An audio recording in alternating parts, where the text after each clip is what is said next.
cannot say that. Okay. I cannot say if they all are or not. But do not. They're still the detectives are down there. We're just letting the investigation play out so we can get all that information of what caused this, how it developed, who's all involved. We're still working on getting that information out.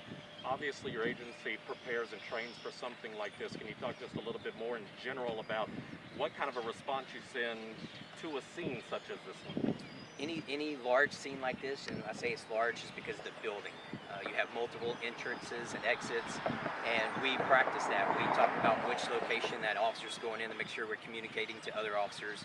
We train with the Bryan Fire Department so that we are able to link up with them once it's safe, get anybody that's injured out safely, and have those medics on scene. So this is something that we train for. I would say once, twice a year. For the last few years, it's something that we work on, working with multi-agencies, because we know, and even through the past events in Brazos County, that all agencies respond. So we try to work with all of them, communicate with all of them. Everyone knows what they need to do when they get there. The school across the street, what happened with them? I imagine they're on lockdown. I did not confirm that.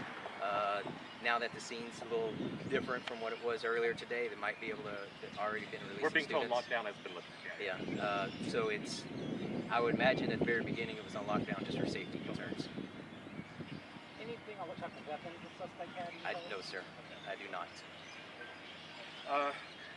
Final question for me, what's happening at this point? Like, what's happening right now at this? When I went down there was a lot of employees, and so a lot of detectives are coming in and interviewing all of them, what they see, what they hear, just working through the investigation of what took place. If it was mobile, if it went through different rooms, you know, just the basics of trying to figure out what's going on. So right now, we have the scene set up, we're going to be doing interviews, and then we're going to be looking into the crime scene, come out there and collect all the evidence. I don't know if it's been mentioned, but do you know what time this all took place? The first call came in approximately at 2:30 p.m. Do we know what the number of injuries, was there any state or federal? All I know is it's just several injuries. When can we get confirmation on the amount of injuries that have been reported? Hopefully here pretty soon. Once we get through this interview, I can start making some phone calls, find out more information that's coming in that they have down there that we can release. So it'll be fluent. We'll be releasing more information as we go. And they're sending everyone to St. Joseph. That's where they should be going. Yes, ma'am. Okay. And to bounce off to your question, is there any federal law enforcement agency, FBI, or anybody who's been called in to help? No, sir. Okay. Any other ones? I'll get back with y'all as soon as I can on this. I appreciate your time. Thank you. Thank you, sir. Appreciate you. Sergeant Jason James? Yeah, Lieutenant. Lieutenant Jason. Yeah, Lieutenant. Thank you.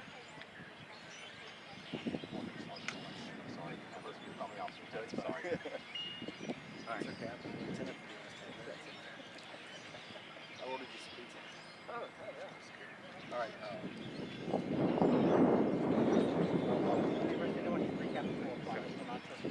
At 4 right now? 4 o'clock. 4 o'clock.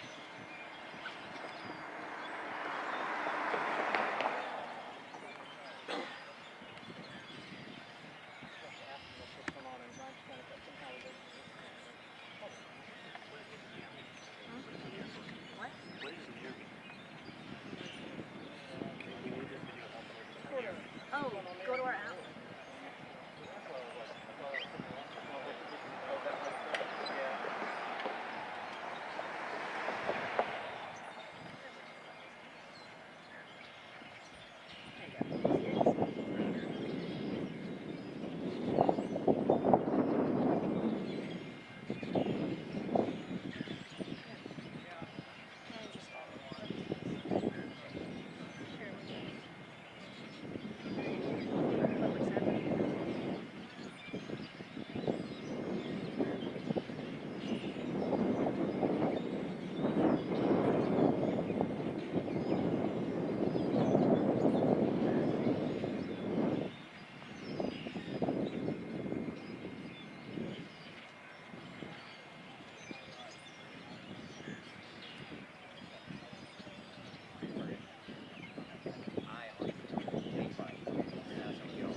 Yeah, Jason James, Sergeant. I can have Sergeant. Lieutenant. Okay. He just got promoted. Oh, Thank you. What's your name? Jason? yes. Lieutenant Jason James. I'll make some phone calls. All right, I'm the call and start trying to get some more information. Thanks for that.